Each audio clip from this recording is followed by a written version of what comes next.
وكفى والصلاة والسلام على عباده الذين اصطفى خصوصا على أفضلهم وخاتم النبيين محمد الأمين وعلى آله وصحبه أجمعين. أما بعد فأعوذ بالله من الشيطان الرجيم. بسم الله الرحمن الرحيم. وَلَقَدْ آتَيْنَا لُقْمَانَ الْحِكْمَةَ أَنِ اشْكُرْ لِلَّهِ وَمَنْ يَشْكُرْ فَإِنَّمَا يَشْكُرُ لِنَفْسِهِ وَمَنْ كَفَرَ فَإِنَّ اللَّهَ غَنِيٌّ حَمِيدٌ. وَإِذْ قَالَ لُقْمَانُ لِابْنِهِ وَهُوَ يَعِظُهُ يَا بُنَيَّ لَا تُشْرِكْ بِاللَّهِ إِنَّ الشِّرْكَ لَظُلْمٌ عَظِيمٌ. وَوَصَّيْنَا الْإِنسَانَ بِوَالِدَيْهِ حملته أمه وهنا على وهن وفصاله في عامين أن اشكر لي ولوالديك إلي المصير. وإن جاهداك على أن تشرك بي ما ليس لك به علم فلا تطعهما وصاحبهما في الدنيا معروفا واتبع سبيل من أناب إلي ثم إلي مرجعكم فأنبئكم بما كنتم تعملون. يا بني إنها إن تك مثقال حبة من خردل فتكن في صخرة أو في السماوات أو في الأرض يأت بها الله إن الله لطيف خبير. يا بني أقم الصلاة وأمر بالمعروف وانه عن المنكر واصبر على ما أصابك إن ذلك من عزم الأمور. ولا تصعر خدك للناس ولا تمش في الأرض مرحا إن الله لا يحب كل مختال فخور. واقصد في مشيك واغضض من صوتك إن أنكر الأصوات لصوت الحمير. صدق الله العظيم. رب اشرح لي صدري ويسر لي أمري واحلل عقدة من لساني يفقهوا قولي. اللهم ربنا ألهمنا رشدنا واعذنا من شرور أنفسنا. اللهم أرنا الحق حقا وارزقنا اتباعه وأرنا الباطل باطلا وارزقنا اجتنابه. آمین یا رب العالمین. آج ہم اللہ کا نام لے کر مطالعہ قرآن حکیم کے جس منتخب نصاب کا ہم سلسلے وار مطالعہ کر رہے ہیں اس کے حصہ اول کے درس ثالث کا آغاز کر رہے ہیں. کچھ حسن اتفاق سے جیسے سورۃ العصر اور آیت البر کے بارے میں چار تمہیدی باتیں ابتداء نوٹ کرائی گئی تھیں، اسی طرح یہاں بھی 4 تمہیدی باتیں ہیں کہ جن کو نوٹ کر لیا جائے. سب سے پہلے یہ کہ ہمارا پہلا درس ایک سورت پر مشتمل تھا، سورۃ العصر. دوسرا درس ایک آیت پر مشتمل تھا، آیت البر. اگرچہ حجم کے اعتبار سے وہ آیت سورۃ العصر سے 3.5 گنا زیادہ ہے. اب آج کا جو ہمارا درس ہے جس کا آج آغاز ہو رہا ہے، اصل میں تکمیل تو متعدد نشستوں میں ہو سکے گی. یہ 8 آیات پر مشتمل ایک رکوع ہے. یہ اصطلاح چونکہ ہمارے اس سلسلہ درس میں پہلی مرتبہ آ رہی ہے، لہذا اس کے حوالے سے بھی چند باتیں نوٹ کر لیں. قرآن حکیم کی چھوٹی صورتیں تو ایک رکوع پر مشتمل ہیں. چنانچہ سب سے پہلی سورۃ الفاتحہ ایک رکوع پر مشتمل ہے. اگرچہ یہ سورہ مبارکہ جو ہے ان تقسیموں سے یہ بلندتر ہے، ماورا ہے، لیکن یہ کہ آخری پارہ جو ہے، پارہ عم کے نام سے جو مشہور و معروف ہے، اس کی کل 37 صورتیں ہیں اور ان میں سے 35 جو ہیں وہ ایک رکوع پر مشتمل ہیں. رکوع سے مراد یہ ہے کہ ایک رکعت میں نماز میں قرآن حکیم کا جتنا حصہ پڑھا جانا چاہیے تاکہ سلسلہ مضمون منقطع نہ ہو. وہ آیات کے جو ایک مضمون کی تکمیل کر رہی ہوں، رکوع وہاں ہو جہاں ایک مضمون پورا ہو چکا ہو اور دوسرا مضمون شروع ہو رہا ہو، تاکہ اگلی رکعت میں پھر وہاں سے بات شروع کی جائے، وہاں سے قرات شروع کی جائے، تلاوت شروع کی جائے جہاں سے نئی بات آ رہی ہو۔ یہ رکوعوں کی تقسیم دور نبوی میں موجود نہیں تھی، لہذا یہ توقیفی نہیں ہے بلکہ اجتہادی ہے۔ میں نے عرض کیا تھا کہ سورتوں کی تعیین، آیات کی تعیین، یہ خالص توقیفی امور ہیں، حضور کے بتانے پر منحصر ہیں، موقوف ہیں ان پر کہ حضور صلی اللہ علیہ وسلم نے جیسے بتایا ویسے ہی ہم انہیں مانتے ہیں۔ لیکن رکوعوں کی یہ تقسیم توقیفی نہیں ہے، اجتہادی ہے، اور یہاں اجتہادی کا لفظ میں اس کے اصل لغوی سینس میں استعمال کر رہا ہوں۔ اجتہاد کہتے ہیں بڑی محنت، سعی اور جہد، کسی کام کے لیے مشقت جھیلنا، باب افتعال سے، یہ جہد سے باب افتعال ہے، مشقت جھیلنا، برداشت کرنا کسی مقصد کے لیے۔ اور خاص طور پر یہ لفظ میں نے اس لیے چنا ہے کہ اس میں کوئی شک نہیں کہ یہ جو رکوعوں کی تقسیم کی گئی ہے یہ بڑی محنت کے ساتھ کی گئی ہے، اس میں غور و فکر بہت شامل ہے۔ یہی وجہ ہے کہ اکثر و بیشتر جگہوں پر محسوس ہوتا ہے کہ واقعتاً تقسیم صحیح ہے، واقعتاً بات یہاں ایک پوری ہو جاتی ہے اور اس سے آگے بات دوسری شروع ہو رہی ہے۔ اگرچہ کہیں کہیں اختلاف کی گنجائش ہے، اور یہ اختلاف کرنے کا حق ہمیں حاصل ہے، اس لیے کہ یہ توقیفی امر نہیں ہے، یہ حضور صلی اللہ علیہ وسلم کے بتانے پر اس کا دار و مدار نہیں ہے، بلکہ اجتہادی معاملہ ہے، تو اجتہادی معاملات میں اختلاف کی گنجائش ہے۔ میرا جو مطالعہ رہا ہے قرآن حکیم کا اور سلسلہ وار درس جو ہم نے مکمل کیا ایک مرتبہ، اس کے دوران میں اکثر و بیشتر یہ عرض کرتا رہا ہوں کہ اکثر و بیشتر مقامات پر یہ رکوعوں کی تقسیم درست ہے، معنوی ہے، صحیح ہے، مناسب ہے۔ کہیں کہیں ایسا ہوتا ہے کہ آدمی یہ محسوس کرتا ہے کہ فلاں آیت جس سے اگلا رکوع شروع کر لیا گیا یہ بھی پچھلے ہی رکوع میں شامل ہوتی، یا آخری آیت جو کسی رکوع کی ہے وہ اگلے رکوع میں شامل ہوتی تو زیادہ موضوع ہوتا معنوی اعتبار سے۔ لیکن یہ کہ جیسا کہ میں نے عرض کیا اس میں ہمیں حق حاصل ہے اس اختلاف کا، اس لیے کہ یہ توقیفی معاملہ نہیں ہے بلکہ اجتہادی معاملہ ہے۔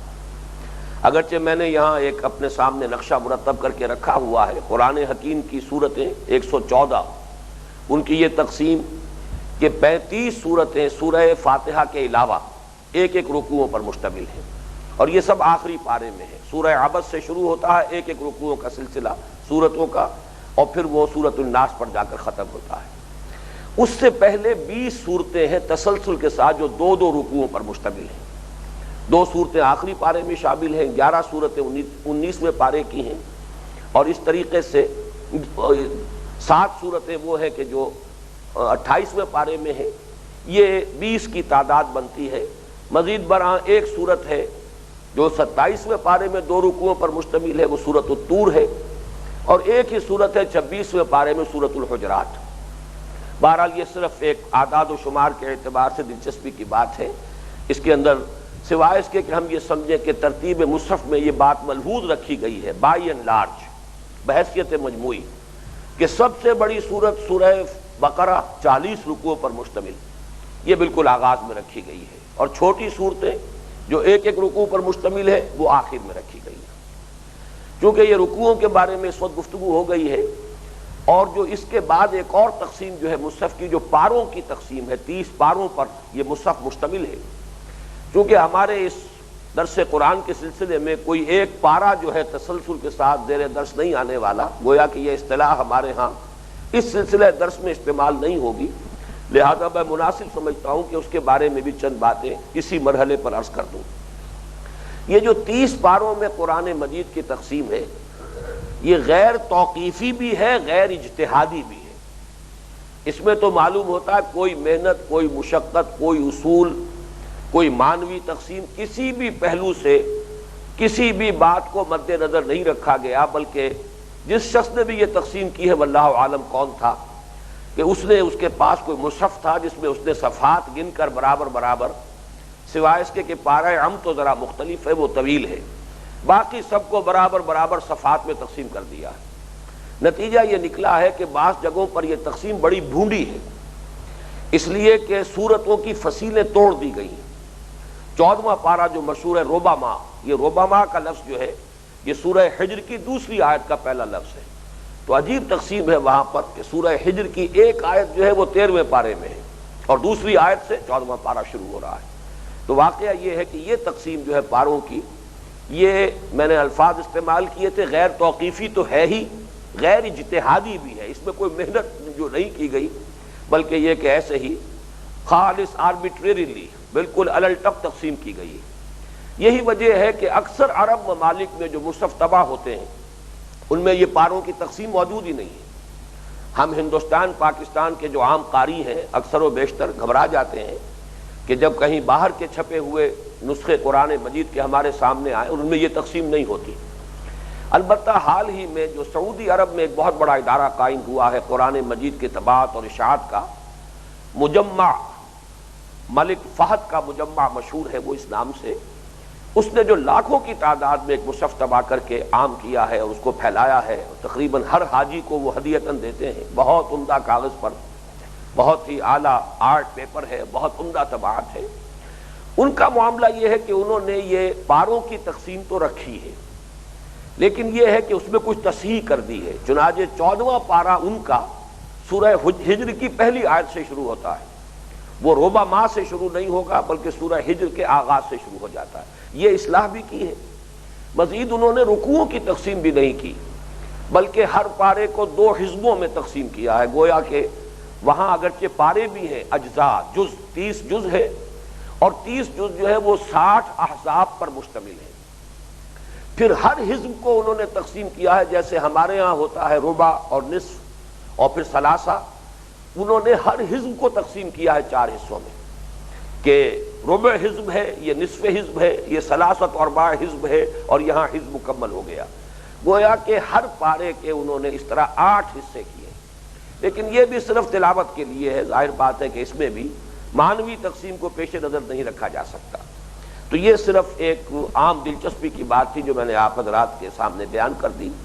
اب جو بقیہ 3 تمہیدی امور ہیں ان کے لیے مناسب یہ ہے کہ پہلے ہم ان آیات مبارکہ کا ایک رواں ترجمہ اپنے سامنے لے آئیں تاکہ اس کے حوالے سے پھر وہ بقیہ 3 باتوں کا سمجھنا آسان ہو۔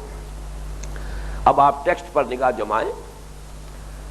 وَلَقَدْ آتَيْنَا لُقْمَانَ الْحِكْمَةَ، ہم نے لقمان کو حکمت، دانائی عطا کی، انشکر للہ، کہ کر شکر اللہ کا، وَمَن یشکر، اور جو کوئی شکر کرتا ہے، جو شکر کرے گا، فَإِنَّمَا یشکر لِنَفْسِهِ، تو وہ شکر کرے گا اپنے ہی لیے، اپنے ہی فائدے کو، وَمَن کفر، اور جو ناشکری کرے گا، کفران نعمت کی روش اختیار کرے گا، فَإِنَّ اللَّهَ غَنِيٌّ حَمِيدٌ، تو یقیناً اللہ تو غنی ہے، بے نیاز ہے، اسے کسی شکر کی احتیاج نہیں ہے، حمید ہے، اپنی ذات میں خود محمود ہے، اسے حمد کی بھی ضرورت نہیں ہے۔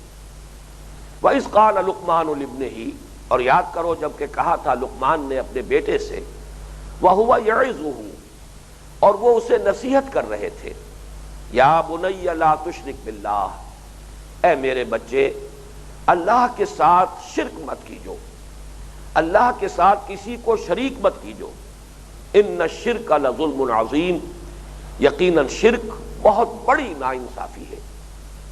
وَوَصَّيْنَا الْإِنسَانَ بِوَالِدَيْهِ، اور ہم نے وصیت اور تاکید کی انسان کو اس کے والدین کے بارے میں، حملتہ امہ وہنا علی وہن، اٹھائے رکھا اسے یعنی اپنے پیٹ میں اس کی ماں نے کمزوری پر کمزوری برداشت کرتے ہوئے، وَفِصَالُهُ فِي عَامَيْنِ، اور اس کا دودھ چھڑانا ہے 2 سالوں میں، انشکر لی، کہ شکر کر میرا، وَلِوَالِدَيْكَ، اور اپنے والدین کا، اِلَيَّ الْمَصِيرُ، میری ہی طرف لوٹنا ہے۔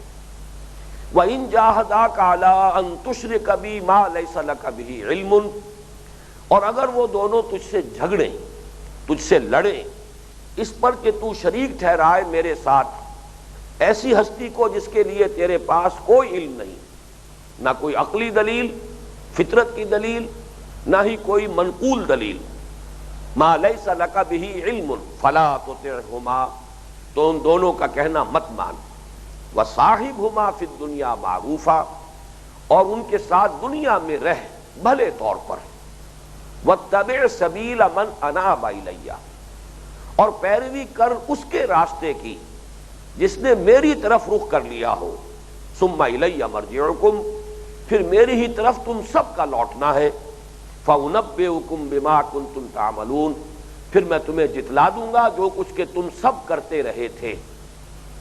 یا بنی، اے میرے بچے، انہا ان تکو مثقال حبۃ من خردل، اگر ہو وہ یعنی نیکی یا بدی رائی کے دانے کے ہم وزن، فتکن فی صخرۃ، پھر ہو وہ کسی چٹان میں، او فی السماوات یا آسمانوں میں، او فی الارض یا زمین میں، یأتی بہ اللہ، اللہ اسے لے آئے گا۔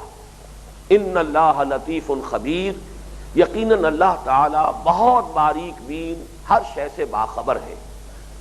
یا بنیا، اے میرے بچے، اقیم الصلاۃ، نماز کو قائم رکھ، وامر بالمعروف، نیکی کا حکم دیتا رہے، وانہا عن المنکر، بدی سے روکتا رہے، واصبر علی ما اصابک، اور صبر کر اس پر کہ جو کچھ تجھ پر بیتے، جو تجھ پر آئے اسے جھیل۔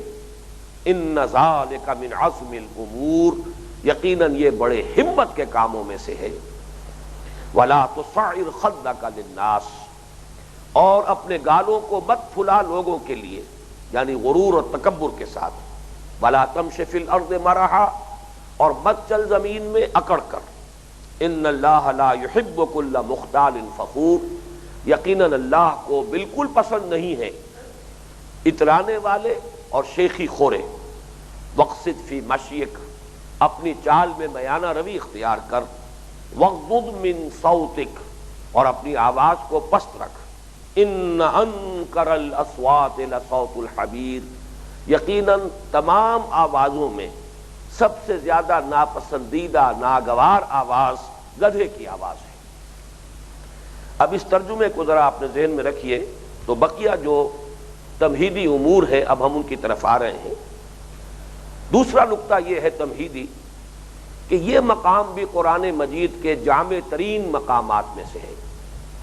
میں اس سے پہلے عرض کر چکا ہوں کہ مطالعہ قرآن حکیم کے جس منتخب نصاب کا ہم یہاں درس تسلسل کے ساتھ دے رہے ہیں، ان میں پہلا حصہ جو ہے اس نصاب کا، وہ 4 جامع مقامات پر مشتمل ہے۔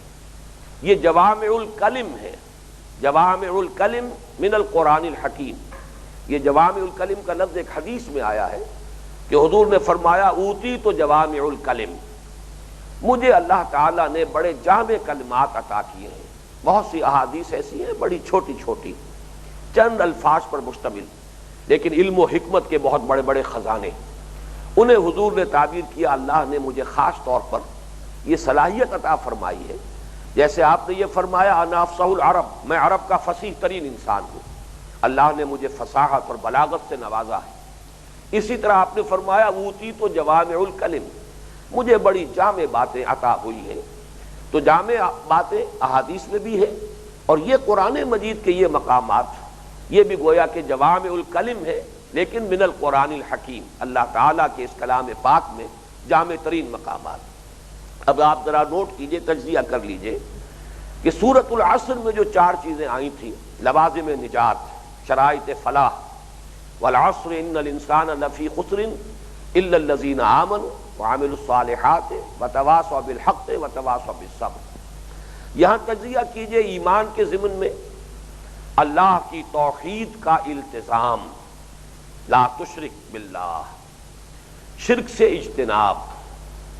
اسی طرح قانون مجازات اعمال، انسانی اعمال ضائع ہونے والے نہیں ہیں۔ اے میرے بچے، نیکی یا بدی خواہ رائی کے دانے کے ہم وزن ہو، پھر وہ کہیں ہو، کہیں وہ پہاڑوں کی کھوؤں میں گھس کر وہ کام کیا گیا ہو، زمین کے پیٹ کے اندر گھس کر کام کیا گیا ہو، یا فضا یا خلا میں کام کیا گیا ہو، اللہ سب کو لے آئے گا۔ تو گویا کہ قانون مجازات عمل اور توحید، اسی طریقے سے اللہ تعالیٰ کی 4 صفات، غنی، حمید، لطیف، خبیر، یہ چند امور ہیں کہ جن کا گویا کہ یہاں پر ایمان کے ذیل میں تذکرہ آیا ہے ان 8 آیات میں۔ اب دوسرا عنوان سورۃ العصر میں تھا عمل صالح، والعصر ان الانسان لفی خسر الا الذین آمنوا وعملوا الصالحات۔ اس عمل صالح کے ضمن میں ایک بہت جامع لفظ آیا ہے شکر۔ شکر کرو اللہ کا اور اپنے والدین کا۔ پھر یہ اقامت الصلاح، نماز قائم کرو، یا بنی اقم الصلاح۔ پھر حلم اور تواضع، بجائے تکبر کے تواضع ہو، بجائے اس کے کہ انسان کج ادائی اختیار کرے اور تکبر کا اظہار کرے، تواضع ہونا چاہیے۔ اسی طریقے سے میانہ روی، یہ گویا کہ انسانی شخصیت کے اس کے بڑے تکمیلی اوصاف شمار کیے جا سکتے ہیں۔ بڑی میچور شخصیتوں کے اندر یہ تواضع اور حلم اور میانہ روی جیسے اوصاف پیدا ہوتے ہیں۔ تواصی بالحق جو سورۃ العصر کا تیسرا عنوان ہے، اس کے ضمن میں یہاں قرآن مجید کی ایک اہم اصطلاح ہمارے سامنے آ گئی، امر بالمعروف نہی عن المنکر، یا بنی اقم الصلاح وامر بالمعروف ونہی عن المنکر۔ اور جو چوتھی بات تھی سورۃ العصر میں، وتواصوا بالصبر، وہ بھی یہاں موجود ہے، واصبر علی ما اصابک، اور پھر صبر کر اور جھیل، جو بھی تجھ پر بیتے اسے برداشت کر۔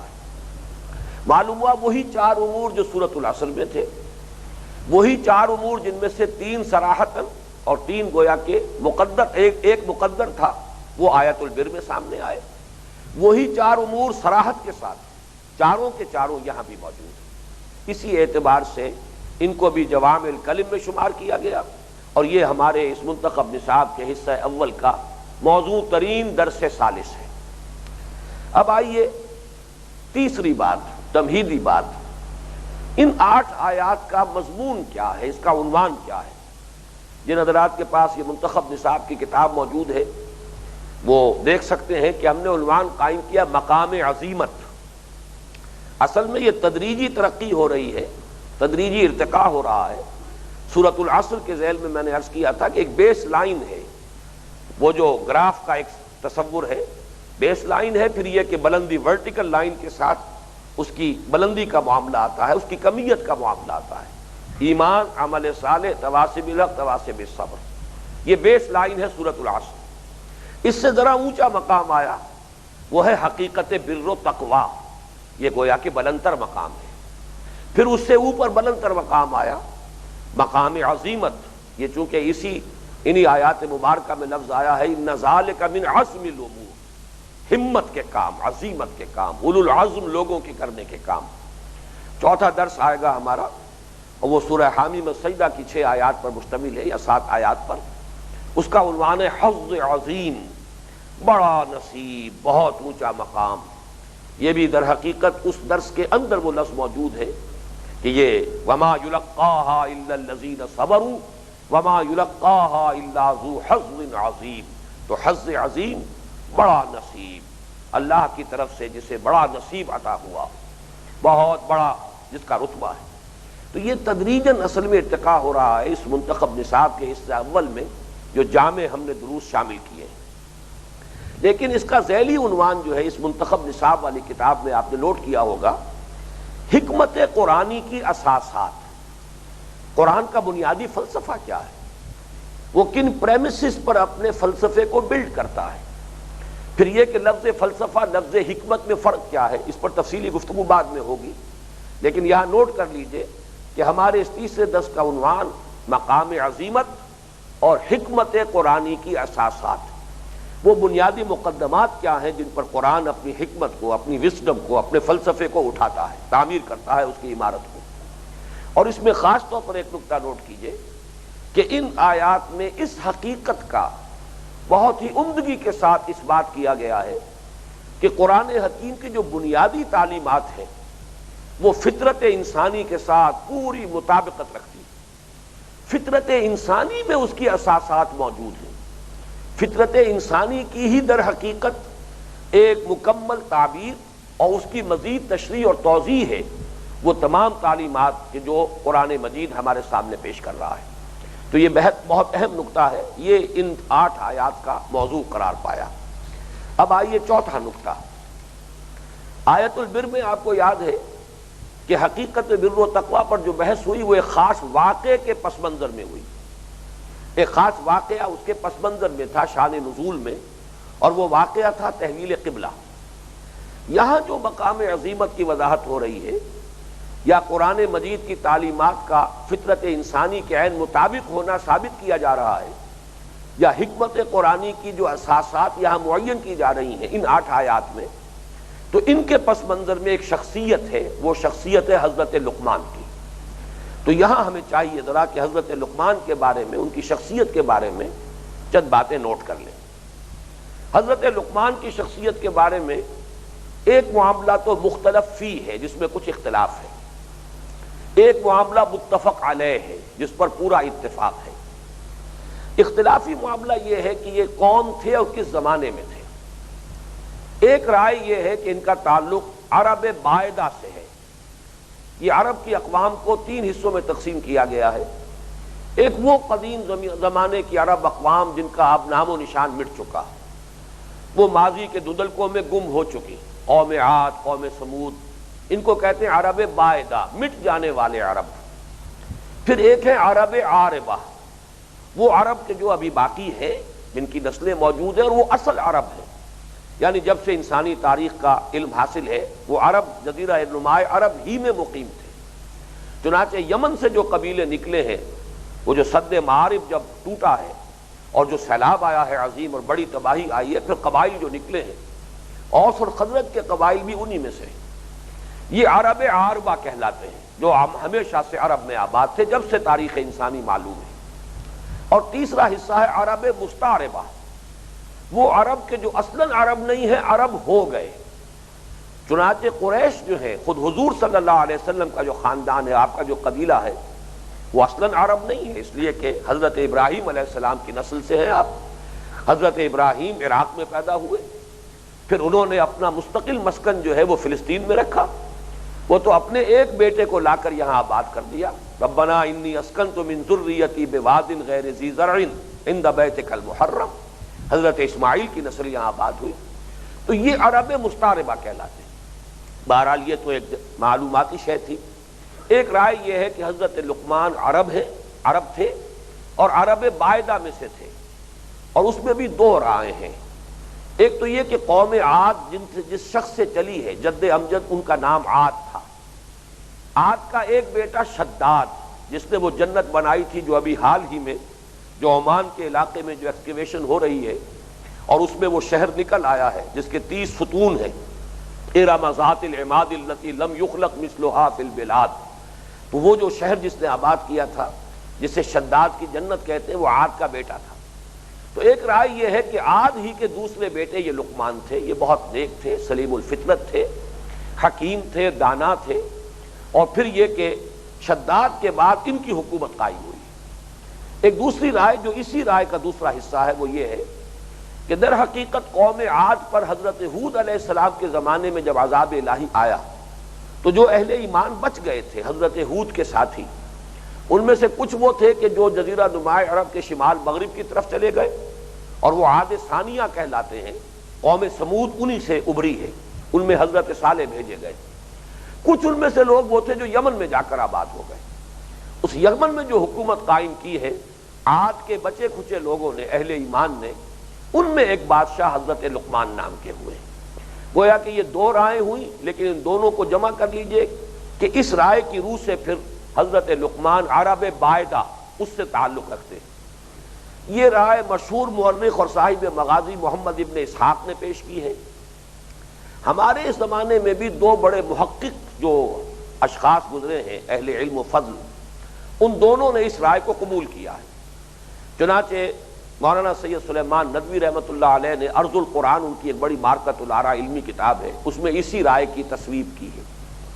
اسی طرح مولانا حفظ الرحمان سوہاروی، جن کی بڑی عمدہ کتاب ہے قصص القرآن، انہوں نے بھی اسی رائے کو ترجیح دی ہے۔ ایک رائے تو بہرحال یہ ہے، لیکن دوسری رائے وہ ہے کہ زیادہ تر روایات جو ہمیں ملتی ہیں وہ اس دوسری رائے کی جانب اشارہ کرتی ہیں۔ چنانچہ خود حضرت ابن عباس سے رائے، حضرت ابو ہریرہ سے رائے، حضرت جابر ابن عبداللہ انصاری رضی اللہ تعالی عنہم، یہ 3 صحابہ سے یہ قول مروی ہے۔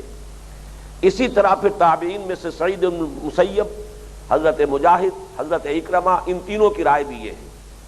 پھر یہ کہ ہمارے بعد کے بڑے مصنفین جو مورخین گزرے ہیں، ان میں سے سہیلی اور مسعودی، انہوں نے بھی رائے یہ دی ہے، اور یہ رائے وہ ہے کہ جو مختلف، جیسا کہ میں نے عرض کیا، صحابہ کی بھی کہ آراء ہمیں ملتی ہیں، ان کے اقوال ہیں، ان کے آثار ہیں، کہ یہ اصلاً حبشی تھے.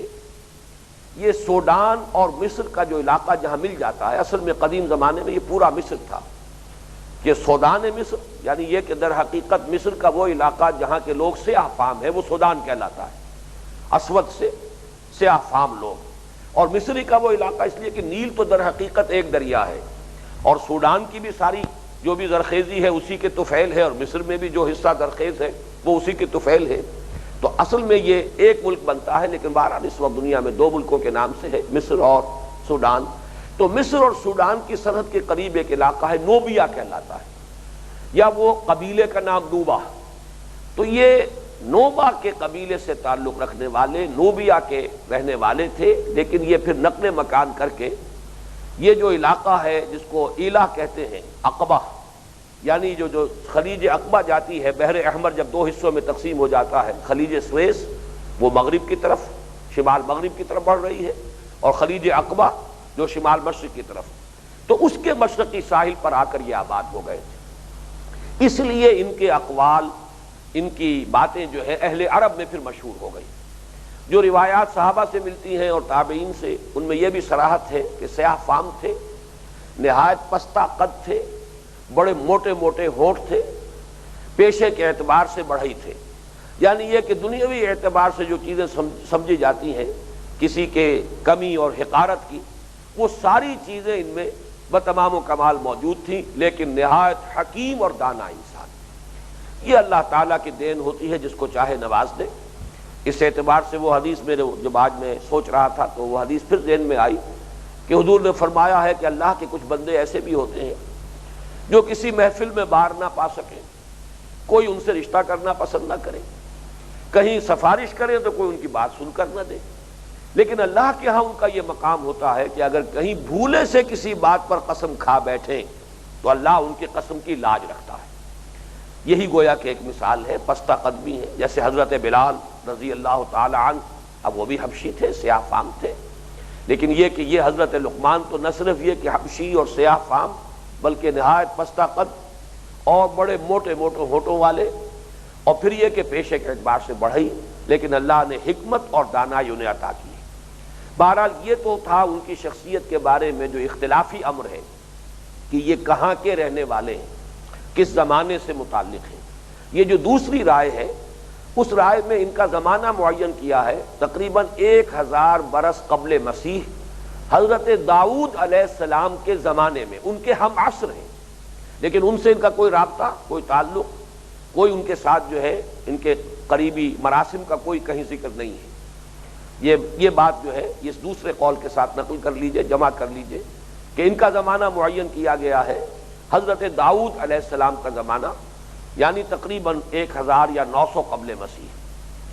اب آئیے جو چیز ان کے بارے میں متفق علیہ ہے وہ یہ کہ اس پر تقریباً اجماع ہے کہ یہ نہ نبی تھے، نہ کسی نبی کے ساتھی یا صحابی یا کسی نبی کے متبع یا پیرو، یعنی نبوت کے ساتھ ان کا کوئی رشتہ یا تعلق نہیں تھا. صرف ایک شاذ رائے ملتی ہے حضرت اکرمہ کی، جو تابعین میں سے ہیں، حضرت عبداللہ ابن عباس رضی اللہ تعالی عنہما کے شاگردوں میں سے. ان کا کہنا یہ ہے کہ یہ نبی تھے، لیکن اجماع امت، مفسرین، علماء، محققین، مورخین، ان سب کا اس پر اجماع ہے کہ یہ نہ نبی تھے، نہ کسی نبی کے ساتھی یا صحابی تھے، نہ کسی نبی کے امتی یا پیرو یا ان کے متبعین میں سے تھے. البتہ یہ کہ ایک حکیم اور دانا انسان تھے، اللہ نے حکمت سے نوازا تھا، دانش جو ہے اللہ نے ان کو عطا فرمائی تھی. ان کے اقوال جو ہیں اہل عرب بکثرت کوٹ کرتے تھے. جیسے اب ہم تقریریں کرتے ہیں تو علامہ اقبال کے اشعار کوٹ کرتے ہیں، اس لیے کہ بہرحال ان کا حسن تعبیر، حسن ادا، بعض بڑے مشکل مضامین ہیں جن کی وضاحت اگر ہم اپنے طور پر کرنے کی کوشش کریں تو بڑا وقت لگ جائے گا. لیکن یہ کہ کوئی عمدہ شعر علامہ اقبال کا اس حقیقت کو بڑی خوبصورتی کے ساتھ اور بڑے اختصار کے ساتھ اس کی تعبیر کر دیتا ہے. تو یہ ایک حکیم شخصیت کے اعتبار سے عرب میں جانی پہچانی شخصیت. چنانچہ ان کا حوالہ جو ہے اور ان کی کوٹیشن امرؤ القیس جیسا شاعر، جسے ملک الشعراء کہا گیا ہے، شعراء جاہلیت کے اندر چوٹی پر مقام ہے، امرؤ القیس، عاشا، طرفہ اور حضرت لبید رضی اللہ تعالیٰ عنہ جو صفوہ معلقہ کے آخری شاعر ہیں اور جو ایمان لائے اور ایمان سے اللہ تعالیٰ نے انہیں مشرف کیا، ان سب کے اشعار میں حضرت لقمان کے حوالے موجود ہیں۔ ایک اور واقعہ ملتا ہے، وہ بھی بہت دلچسپ ہے، کہ ہجرت سے 3 سال قبل حضور صلی اللہ علیہ وسلم ایام حج میں جو مختلف لوگ آئے ہوئے تھے عرب کے کونے کونے سے اور مقیم تھے مینا کی وادی میں، تو وہاں آپ دعوت و تبلیغ کے لیے گھوم رہے تھے کہ ایک مدنی شخص سے ملاقات ہوئی، سوید ابن صامت یہ ان کا نام تھا۔ یہ مدینے سے جو لوگ آئے تھے حج کے لیے ان میں سے تھے۔ حضور نے ان کے سامنے اپنی نبوت کا پیغام، اپنی دعوت رکھی، تو اس نے کہا سوید ابن ثابت نے کہ میرے پاس حکمت ہے، دانائی ہے، میرے پاس بھی ایک عمدہ پیغام ہے۔ حضور نے فرمایا کیا ہے، پیش کرو۔ تو انہوں نے پھر کو اپنی جیب سے کچھ اوراق نکالے اور وہ صحیفہ لقمان تھا، اس میں سے کچھ انہوں نے پڑھ کر سنائی دانائی کی باتیں، کہ یہ ہے دانش اور یہ ہے علم اور حکمت کی باتیں جو میرے پاس ہیں۔ حضور نے تحسین فرمائی کہ ہاں عمدہ باتیں ہیں، اچھی باتیں ہیں، بہت پیاری باتیں ہیں، لیکن میرے پاس اس سے بہتر ایک شے ہے جو میں تمہارے سامنے پیش کر رہا ہوں۔ اب سوید ابن ثابت نے کہا کہ پیش کیجئے، وہ کیا ہے؟ تو حضور نے صلی اللہ علیہ وسلم پھر قرآن مجید کی قرأت کی اور تلاوت فرمائی اور قرآن مجید کی آیات اس کو سنائی۔ اس پر اس شخص نے تحسین بھی کی، مانا کہ یہ یقیناً برتر کلام ہے، یہ یقیناً اعلیٰ ہے، یہ تعلیم یقیناً رتبے میں اس تعلیم سے بلندتر ہے کہ جو صحیفہ لقمان میں میرے پاس ہے۔ یہ سوید ابن صامت اگرچہ واپس چلے گئے، کچھ یقین کے ساتھ نہیں کہا جا سکتا کہ یہ ایمان لائے تھے یا نہیں، صحابہ میں ان کا شمار نہیں، اس لیے کہ واپس مدینے جانے کے کچھ ہی دنوں بعد جنگ بعاث ہوئی اور اس میں یہ بھی قتل ہو گئے۔ اس اعتبار سے انہیں صحابہ میں تو شریک نہیں کیا جاتا، لیکن بہرحال تحسین اور تصویر جو ہے قرآن مجید کی انہوں نے جس انداز میں کی ہے، اس سے یہ کہ گمان ہوتا ہے کہ اللہ تعالیٰ نے انہیں دولت ایمان سے نواز دیا ہوگا۔ باقی یہ بات کہ حضرت لقمان صرف حکیم تھے، دانا تھے، نبی نہیں تھے، نہ خود نبی تھے، نہ کسی نبی کے صحابی یا ساتھی تھے، نہ کسی نبی کے امتی یا متبعین میں سے تھے، یہ بات خود ان 8 آیات میں جو اس کی داخلی جو شہادت ہے وہ میرے نزدیک سب سے زیادہ فیصلہ کن ہے۔ اس سے ثابت ہوتا ہے کہ وہ نبی نہیں تھے۔ وہی باتیں انہوں نے بیان کی ہیں جو صرف عقل و فطرت سے متعلق ہیں، وہ امور کے جن کی خبر صرف نبوت ہی کے ذریعے سے مل سکتی ہے انسان کو، کوئی اصطلاح اور کوئی اس طرح کی بات اس پورے رکوع کے اندر موجود نہیں۔ اس لیے میرے نزدیک تو جو بھی میں نے آپ کے سامنے ایک قول تو نقل کر دیا ہے کہ حضرت اکرمہ کا یہ قول ہے کہ وہ نبی تھے، لیکن یہ کہ اجماع امت محققین مفسرین کا تقریباً اجماع ہے۔ اس ایک شاذ رائے کو رکھ دیجئے تو ایکسیپشنز پروو دی رول کے اعتبار سے اس کی کوئی حیثیت نہیں رہ جاتی، لیکن میرے نزدیک اس سے بھی بڑھ کر اصل میں داخلی شہادت ہے ان آیات کی، جس سے یہ ثابت ہوتا ہے کہ جس شخص کا تذکرہ یہاں ہو رہا ہے اور جس شخص کی نصائح یہاں نقل کی گئی ہیں وہ شخص صرف ایک سلیم الفطرت سلیم العقل انسان تھا، اور سلامتی طبع اور سلامتی فطرت اور سلامتی عقل کے نتیجے میں جن حقائق تک اور جن اعلیٰ حکمتوں تک اس کی رسائی ہوئی وہی ہے جو اس نے بیان کی ہے۔ باقی رہے وہ امور کے جو انسان کو نبی کے ذریعے سے معلوم ہوتے ہیں، ان کا اس پورے رکوع میں کہیں تذکرہ نہیں ہے۔ بہرحال اب اس کے بعد آئیے کہ ہم شروع کرتے ہیں۔ تو پہلی آیت ہے وَلَقَدْ آتَيْنَا لُقْمَانَ الْحِكْمَةَ أَنِ اشْكُرْ لِلَّهِ وَمَنْ يَشْكُرْ فَإِنَّمَا يَشْكُرُ لِنَفْسِهِ وَمَنْ كَفَرَ فَإِنَّ اللَّهَ غَنِيٌّ حَمِيدٌ۔ اس میں اس آیت کے اگر ہم 4 ٹکڑے کر لیں، اس لیے کہ پہلا ٹکڑا خود اپنی جگہ مکمل ہے، وَلَقَدْ آتَيْنَا لُقْمَانَ الْحِكْمَةَ، دوسرا ٹکڑا أَنِ اشْكُرْ لِلَّهِ، تیسرا ٹکڑا وَمَنْ يَشْكُرْ فَإِنَّمَا يَشْكُرُ لِنَفْسِهِ، اور چوتھا ٹکڑا فَإِنَّ اللَّهَ وَمَنْ كَفَرَ فَإِنَّ اللَّهَ غَنِيٌّ حَمِيدٌ۔ تو 4 حصوں میں اس آیہ مبارکہ پر ہم اپنا مطالعہ جو ہے اب ذرا گہرائی میں اتر کر جو غور و فکر کرنا ہے، تدبر کا اپنی بساط کے مطابق جو حق ادا کرنا ہے وہ ان 4 حصوں میں ہوگا۔ جہاں تک پہلے ٹکڑے کا تعلق ہے وَلَقَدْ آتَيْنَا لُقْمَانَ الْحِكْمَةَ، اس میں ظاہر بات ہے کہ پہلا لفظ لقمان ہے اہم، جس کے بارے میں کہ تفصیل سے میں نے پوری وضاحت بیان کر دی ہے۔ اب دوسرا لفظ ہے جو بہت اہم ہے اور وہ حکمت کا لفظ ہے۔ حکمت کیا ہے؟ فلسفے سے کس اعتبار سے مختلف ہے؟ اور اس کے اصول اور مبادی کیا ہیں، ان سے متعلق جو بحث ہے، میں نے آج 8 نکات جو ہیں وہ نوٹ کیے ہیں، اور ایک ایک کر کے میں چاہتا ہوں کہ ان باتوں کو آپ اچھی طرح ذہن نشین کر لیں۔ سب سے پہلی بات یہ ہے کہ لغت میں اس مادے کا مفہوم کیا ہے، ہا کاف میم حکم، اس کا مادہ جو ہے لغت میں اس کا مفہوم کیا ہے لغوی بنیاد پر۔ اور ایک دوسرا لفظ بھی ذہن میں رکھ لیجئے اسی وقت، عقل، عقل کا اور یہ ہا کاف میم اور عین قاف لام، یہ جو 2 الفاظ بنتے ہیں ان مادوں سے، ان کے درمیان بنیادی فرق کیا ہے۔ امام راغب نے ہا کاف میم کے مادے کی لغوی اصل بیان کی ہے، حکما اے منع منعا لاصلاح، کسی کو کسی کام سے روکنا اصلاح کے لیے، بھلائی کے لیے، خیر کے لیے، کہیں غلط روی سے روکنا، یہ گویا کہ اس مادے کا اصل مفہوم ہے۔ اور عقل اس کے مقابلے میں ذرا وہ بھی چاہتا ہوں کہ ساتھ کے ساتھ ہی، چونکہ اس کا تقابل ہمیں کرنا ہے، عقل جو ہے بنیادی طور پر لغت میں اس کے معنی ہے الامساک والاستمساک، خود رک جانا یا کسی کو روک دینا۔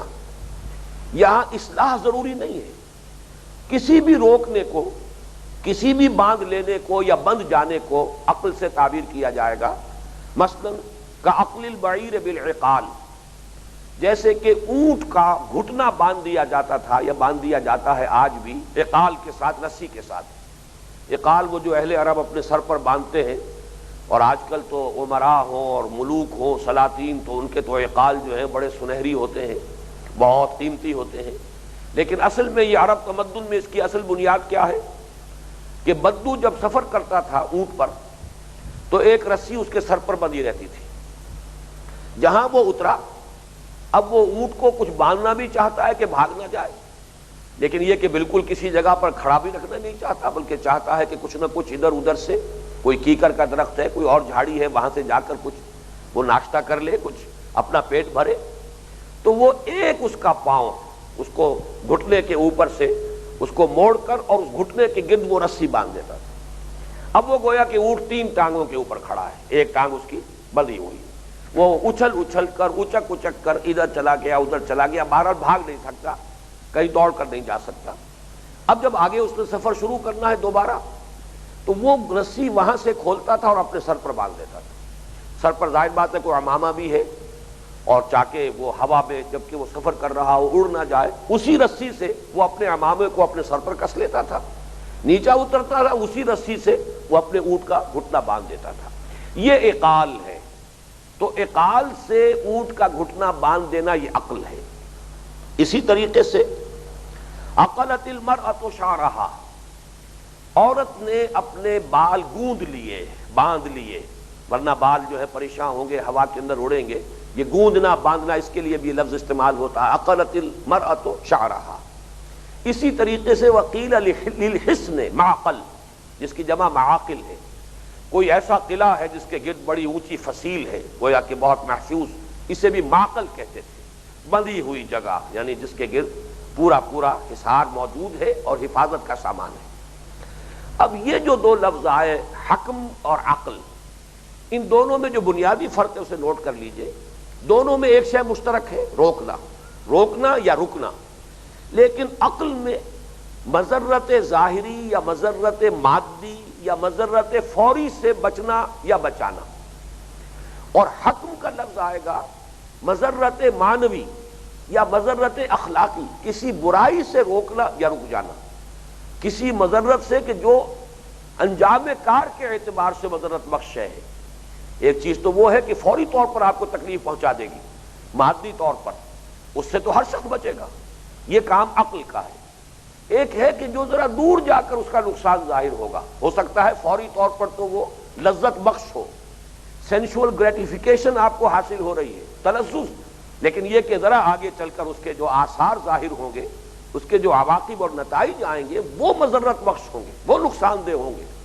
اس سے بچنا اور اس سے رکنا یہ حکم ہے، جبکہ محض روکنا یا رک جانا کسی بھی شے سے، بالخصوص جو مادی اور فوری طور پر مضرت کا سبب بن رہی ہو، یہ عقل کا کام ہے۔ اقول قولی ھذا واستغفر اللہ لی ولکم ولسائر المسلمین والمسلمات۔